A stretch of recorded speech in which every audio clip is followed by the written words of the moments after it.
Assalamualaikum warahmatullahi wabarakatuh. Selamat datang di Cafe Sehat Puskesmas Tempe, konsultasi, film, edukasi, kesehatan Puskesmas Tempe. Hari siang ini saya Febi Nikita Selana selaku host Cafe Sehat episode 3 dengan tema hepatitis akut misterius. Sebelumnya kami sudah membuka question box melalui laman Instagram Puskesmas Tempe. Pada hari ini kami akan menjawab langsung yang akan dijawab langsung oleh narasumber kami. Baiklah, langsung saja. Di sini ada narasumber kami yaitu Dr. Ika Rustina. Selamat siang Ibu. Bagaimana? Selamat siang Febi. Gimana kabarnya hari ini Bu? Alhamdulillah sehat. Di sini kan tema kami yaitu hepatitis akut misterius Bu. Di puskesmas ini terutama di pelayanan umum, apakah ada kasus-kasus tentang hepatitis ini Bu? Sementara selama mulai merebaknya kasus hepatitis akut ini, saya cuma menemukan satu. Cuman itu ada di rawat inap dan pasiennya sudah dewasa. Kalau untuk anak-anak belum ada. Gitu. Oke, baiklah di sini akan Bu Ika akan menjawab tentang pertanyaan dari laman Instagram. Yang pertama yaitu apa sih Bu hepatitis akut itu? Nah, hepatitis itu dari kata-kata hepatitis. Itis itu artinya radang. Sedangkan hepatosit itu adalah sel di dalam hati. Jadi ada peradangan di dalam organ hati atau organ hati liver itu ya. Nah, penyebabnya itu salah satunya virus hepatitis. Tapi juga ada penyebab yang lain, misalnya racun dari bahan kimia, dari obat-obatan, dari virus yang lain misalnya, bukan nggak cuma hepatitis aja gitu. Kan hepatitis ini seperti yang diketahui banyak orang ya Bu. Hepatitis bermacam-macam, ada hepatitis A, hepatitis B, C, D, dan E. Perbedaannya apa Bu? Dari segi penularan ya Feb ya. Dari hepatitis A dan E itu penularannya melalui fekal oral. Jadi melalui istilahnya mulut dan saluran pengeluaran. Jadi tinja tadi. Mungkin kalau kita nggak cuci tangan seperti itu. Kalau hepatitis B, C, dan D itu penularannya melalui darah. Misalnya dari ibu yang hamil ke janinnya, atau melalui transfusi darah, kemudian melalui suntikan. Seperti itu, misalnya pengguna obat-obatan seperti itu, terang gitu. Oke. Belakangan ini kan banyak penyakit hepatitis yang rata-rata menyerang anak-anak Bu.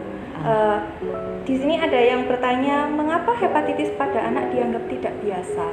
Begini, tidak biasanya itu karena kasus yang terjadi ini yang ditemukan itu 7 dari 8 pasien yang di seluruh dunia itu ya. Yang menyerang hepatitisnya ini ternyata tidak disebabkan oleh hepatitis A, B, C, D, dan E. Jadi masih misterius. Kemudian menimbulkan manifestasi yang parah ke anak-anak. Misalnya sampai dia nggak sadar, kemudian sampai dia mengalami kejang, dan ujung-ujungnya bahkan juga ada kematian kan sudah ada. Dan ada juga yang memerlukan transplantasi hati untuk mengganti tadi fungsi hatinya tadi. Jadi pada anak-anak juga mungkin karena proses sistem kekebalan tubuhnya masih terus berkembang kan, apalagi kebanyakan adalah usia di bawah 5 tahun begitu. Jadi imunnya itu masih kurang untuk melawan penyakit itu begitu. Oke. Di sini ada pertanyaan selanjutnya, apa ada kaitannya dengan vaksin COVID-19 Bu? Hepatitis ini? Tidak ada ya kaitannya dengan vaksin COVID, karena kebanyakan kasus kan pada anak-anak dengan usia di bawah 5 tahun. Sedangkan kita ketahui anak-anak di bawah 5 tahun belum mendapatkan vaksin COVID. Begitu.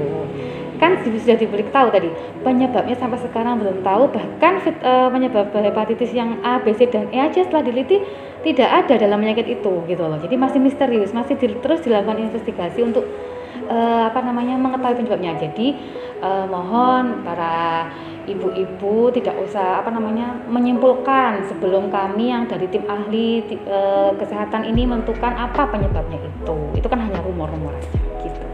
Iya, untuk yang penyakit hepatitis ini, di sini ada pertanyaan Bu, apakah bisa diobati dan apa yang perlu dilakukan oleh para orang tua? Jadi pengobatannya itu kalau sudah terjadi penyakit hepatitis yang akut misterius ini kebanyakan harus diobati di rumah sakit ya. Jadi untuk para orang tua, pertama tidak usah waspada, tidak usah khawatir, tapi tetap waspada. Gitu ya. Tetap prokes. Tetap cuci tangan menggunakan air dan sabun. Itu penting. Misalnya habis pegang uang, pegang pintu, atau mau makan, itu selalu biasakan untuk cuci tangan menggunakan air mengalir dan sabun. Kalau mungkin bepergian, mungkin sekarang bisa menggunakan hand sanitizer gitu kalau nggak ada air. Yang kedua, jika memang terpaksa orang tua keluar kemudian harus makan di luar, sebaiknya menggunakan alat makan sendiri. Memang ribet, tapi ini demi kebaikan bersama. Kalau memang terpaksa sekali, gunakanlah alat makan sendiri. Ya, membiasakan menggunakan makan sendiri kalau memang harus makan di luar. Tapi kalau memang ibu-ibu lebih senang memasak sendiri, itu lebih baik. Dan saat ibu-ibu memasak sendiri sebaiknya menggunakan air bersih, dan makanan ini memasaknya harus sampai matang. Tidak ada yang namanya telur setengah matang atau mungkin kayak makanan yang dari Jepang yang kayak sushi itu kan makan mentah ya. Nah, kayaknya sekarang jangan dulu, makan harus sampai matang istilahnya. Gitu. Jadi itu mengurangi penularan virus hepatitis tadi. Dan yang ketiga, tetap prokes, menggunakan masker itu tetap, meskipun memang tidak ada tapi dari kasus yang di luar negeri itu dikatakan dari berapa ya, kalau nggak salah 1 sampai 10 kasus ya, itu ada yang kaitannya bersamaan dengan COVID. Jadi tetap prokes itu jangan ditinggalkan, memakai masker, kalau memang nggak perlu lagi, nggak usah berkerumun seperti itu. Ya. Mungkin beberapa di sini ada yang bertanya, untuk tanda gejala hepatitis ini sebenarnya apa, Bu? Oke, kalau tanda hepatitis yang secara umum itu ada panas, mual, muntah, diare, dan yang pasti ada tanda kuning. Tapi hepatitis akut misterius ini tidak ada gejala demamnya, begitu ya. Kemudian setelah dilakukan pemeriksaan laboratorium, ada peningkatan enzim yang ada di hati itu meningkat antara 100 sampai 500, begitu. Itu jadi penanda seperti itu. Jadi kalau misalnya orang tua ada tanda anaknya demam, sekarang mulai waspada juga, begitu. Demam, mual, muntah, diare, pipisnya seperti teh, seperti itu. Jadi harus waspada. Dan untuk penanganan pertamanya sebaiknya orang tua harus bagaimana, Bu, jika ada tanda gejala seperti itu? Tidak harus nggak usah takut, jangan cemas. Dilihat anak, kalau misalnya anaknya pertama kalau dia demam, beri dia air minum sebanyak mungkin dulu kemudian jika punya obat penurun panas di rumah, monggo silakan diberi obat penurun panas itu. Tapi jika dirasa anak sudah lemes, muntah, segera dibawa ke puskesmas atau fasilitas kesehatan yang terdekat. Selanjutnya ini ada pertanyaan juga, Bu. Banyak kasus hepatitis akut yang menjangkit anak-anak. Apakah orang dewasa juga bisa kena? Bisa kena. Tapi dari kasus yang di dunia itu rata-rata sih kebanyakan usianya itu dari berapa kasus ya? 70 kasus atau 160 kasus itu ya. Kebanyakan sih memang di antara usia di atas 5 sampai 16 tahun. Tapi di atas 20 tahun juga ada. Begitu. Di sini, apakah anak-anak yang terkena hepatitis akut memiliki riwayat terinfeksi COVID-19? Apakah sebelumnya mungkin memiliki riwayat? Apa ada kaitannya? Kalau riwayat sebelumnya tidak ada yang mengatakan ada apa tidak ya. Tapi ada juga ternyata kasus yang saya bilang tadi itu ada yang berbarengan dengan COVID-19 dari usia sekitar sekitar 25 tahun tadi emang ada kasusnya yang bersamaan dengan COVID itu ada. Tapi kalau riwayat belum ada, saya belum ada datanya. Mohon maaf. Tapi kalau memang ada saya beri infonya, gitu ya. Iya Bu. Untuk anak-anak yang sudah mendapatkan vaksin hepatitis, apakah itu bisa mencegah penularan juga Bu? Nah, begini ya. Vaksin hepatitis kan yang akut misterius ini setelah diteliti kan tidak ada penyebab dari virus hepatitis A, B, C, dan E. Loh, terus buat apa vaksin? Bukan berarti vaksin hepatitis itu tidak ada gunanya. Karena vaksin hepatitis yang ada sekarang tetap berguna untuk mencegah penyakit hepatitis A, B, C, dan E itu tadi. Meskipun pada penyakit hepatitis akut ini tidak karena hepatitis A dan E itu tadi. Jadi kita tetap melakukan imunisasi rutin seperti biasa karena penyakit hepatitis A dan E juga tetap masih ada. Gitu. Jadi para ibu-ibu tetap bawa putra-putrinya ke posyandu atau ke puskesmas terdekat untuk mendapatkan vaksin hepatitis A dan E. Gitu. Ini ada pertanyaan lagi Bu, kalau ada satu anak kena hepatitis akut, apakah perlu dilakukan isolasi agar anak-anak yang lain tidak tertular? Kalau hepatitis akut tadi kan dilihat gejalanya ya. Kalau udah dia kena hepatitis akut misterius, pasti mungkin dia akan dibawa ke rumah sakit. Ya, tidak bisa rawat jalan seperti pasien hepatitis. Kan kadang-kadang ada hepatitis akut ya, hepatitis A itu bisa rawat jalan. Tapi untuk misalnya itu perlu diisolasi, memang perlu.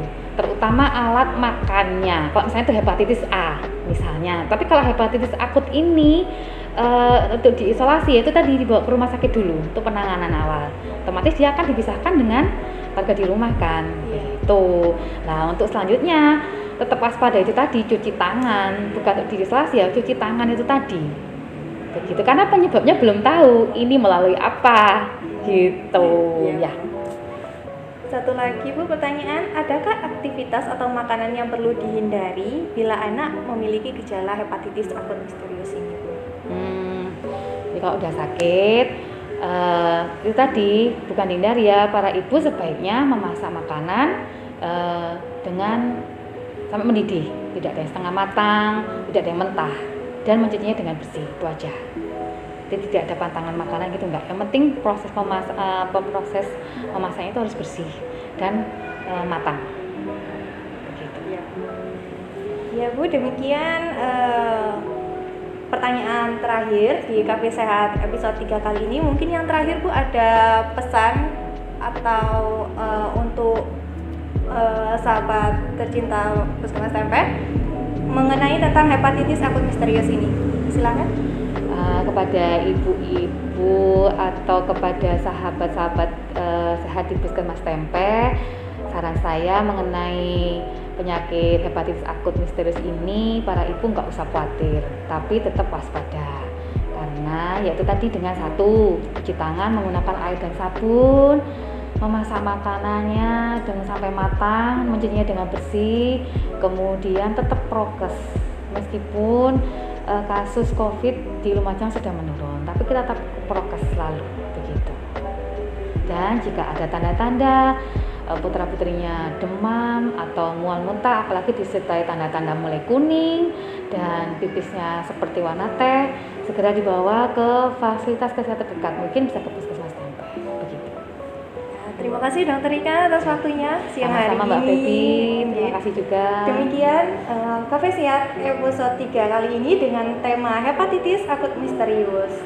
Saya Febi Nikita Selena selaku host pada siang hari ini undur diri. Wassalamualaikum warahmatullahi wabarakatuh.